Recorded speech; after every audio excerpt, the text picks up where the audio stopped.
کہ غل ہے ادا میں کہ زینب کے پسر آتے ہیں، ماہ وش مہر جبیں رش کے قمر آتے ہیں، دونوں کم عمر ہیں لڑنے کو مگر آتے ہیں، اور صورت سیل فنا دونوں ادھر آتے ہیں، نام ڈوبیں گے رواں خون کا دریا ہوگا، اور ایک سے ایک یہ کہتا تھا کہ اب کیا ہوگا۔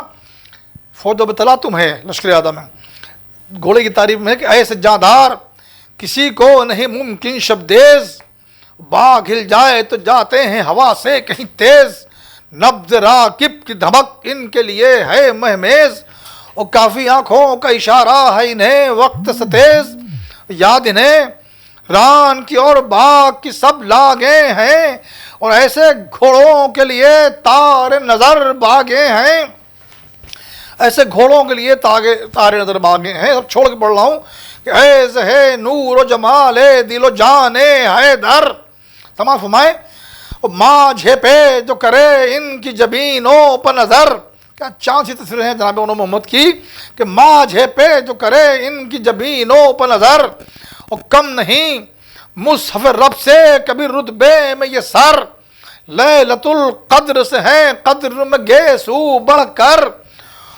بیت کے چہرے آغوش میں زلفوں نے جو لے رکھے ہیں، کہ آپ بیت فرمائیے کہ چہرے آغوش میں زلفوں نے جو لے رکھے ہیں، ارے شب معراج میں قرآن کھلے رکھے ہیں، چھوٹے چھوٹے سے اماموں کی سروں پر وہ پھبن، بر میں وہ چست قبائیں وہ سڈول ان کے بدن، گل سے رخ مش سے منہ غنچ سے لب پھول سے تن، کم سنی بھول پنا غیر سے ترچھی چتون، اور ہونٹ دانتوں میں دبائے ہوئے استادا ہیں، ہونٹ دانتوں میں دبائے ہوئے استادا ہیں، اور جانے لینے پہ بھی دینے پہ بھی آمادہ ہیں۔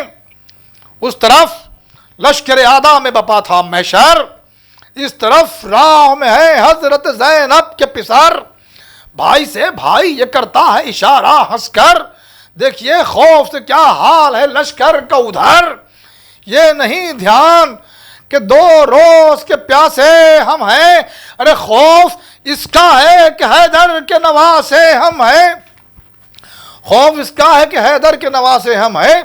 باتیں کرتے وہ جری آئے جو لشکر کے قرین، کہہ کہ بس شیروں نے رہواروں کی باغیں روکیں، گھوڑے ٹھہرے جو مچل کر تو ہلی رن کی زمین، آ گئے حیدر و جعفر یہ ہوا سب کو یقین، آ گئے حیدر و جعفر یہ ہوا سب کو یقین، ارے تیغیں کھینچی نہ گئیں اور نشان بڑھ نہ سکے، اور روب بچوں کا یہ چھایا کہ جوان بڑھ نہ سکے، آستینوں کو الٹ کر یہ دلیروں نے کہا، سامنے شیروں کے آئے جو بہادر ہو بڑا، جس کو لڑنے کی ہوس ہو وہ بڑھے بحر وغا، یاد رکھنا کہ یہ ہے نیم سے پیغام میں قضا، ارے قابل دید کوئی دم میں تماشا ہوگا، اور ٹھوکریں کھائیں گے سر لاش پہ لاشا ہوگا، ٹھوکریں کھائیں گے سر لاش پہ لاشا ہوگا۔ تمام رجس کا بند شہزادے رجس پڑھتے ہیں تو تم کو معلوم ہے ہم کون ہیں اے لشکر شر، زیور عرش برین برج شرافت کے قمر، نام دادا کا ہمارے ہے جناب جعفر، اور نانا ہے علی جن کا لقب ہے حیدر، بے سمجھ جو بہادر تھے انہی لوگوں کے سر کاٹے ہیں، اور جن کی تلوار نے جبریل کے پر کاٹے ہیں، جن کی تلوار نے جبریل کے پر کاٹے ہیں، دل میں کچھ سوچ کے پھر شمر لئی یوں بولا، نام ہے آپ کے کیا یہ ہمیں اب تک نہ کھلا، نیمچے غیظ میں چمکا کے دلیروں نے کہا، لغو بے فائدہ کیوں بکتا ہے او ہرز درا، جو جری ہیں انہیں حاجت نہیں اظہار کی ہے، اور نام مردوں کا رقم باڑ پر تلوار کی ہے، نام مردوں کا رقم باڑ پر تلوار کی ہے، نام مردوں کا رقم باڑ پر تلوار کی ہے۔ وہاں سے تیر آئے ادھر سے یہ غضنفر جھپٹے دونوں جرار بہم جانب لشکر جھپٹے شیر کی طرح بپھر کر وہ دلاور جھپٹے اور نیمچے کاندھوں پر رکھ رکھ کے برابر جھپٹے اور روب سے ان کے جگرداروں کے جی چھوٹ گئے اور پیچھے ڈر ڈر کے ہٹے یوں کہ پرے ٹوٹ گئے پیچھے ڈر ڈر کے ہٹے یوں کہ پرے ٹوٹ گئے کبھی نکلے کبھی لشکر میں دھسے وہ زے غم خون بہایا کبھی آدھا کبھی لے لیا دم فوج سے گاہ جدا ہو کے لڑے گاہ بہم کبھی تیروں کو کبھی کر دیا نیزوں کو قلم جعفرو شیر خدا کا نہ دقیقہ چھوڑا اور جنگ میں کوئی نہ گوشہ نہ دقیقہ چھوڑا اور دہل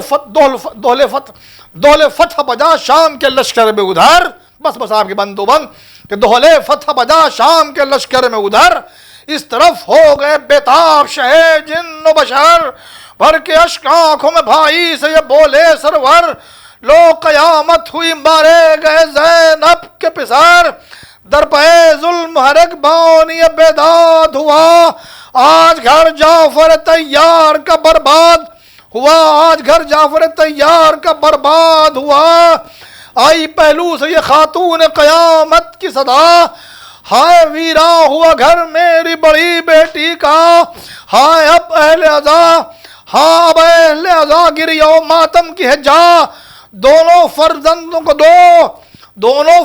کو دو شہ کی بہن کو پرسا ارے حور فردوس میں پیاسوں کے لیے روتی ہیں اور بنت احمد بن نواسوں کے لیے روتی ہیں بس آخری بند بنت احمد بن نواسوں کے لیے روتی ہیں ارے میتیں بھانجوں کی لاتے ہیں خیمے میں حسین قاسم و اکبر و عباس ہے غم سے بے چین ننگ سر چاک غریباں ہیں امام کونین ساتھ ہے نوح کنا روح شہ بدر و حنین ان کو سید ابرار لیے آتے ہیں اور لاش چھوٹے کی علمدار لیے آتے ہیں لاش چھوٹے کی علمدار لیے آتے ہیں لکھنؤ سے ڈور بیل آن لائن گروسری اسٹور کے سبھی اراکین شہیدان کربلا کی خدمت میں خراج عقیدت پیش کرتے ہیں گھر بیٹھے گروسری اور گھر کا سارا سامان فوراً اور پوری ہائیجین کے ساتھ پانے کے لیے ہمارے واٹس ایپ نمبر 6394027918 پر آرڈر کر سکتے ہیں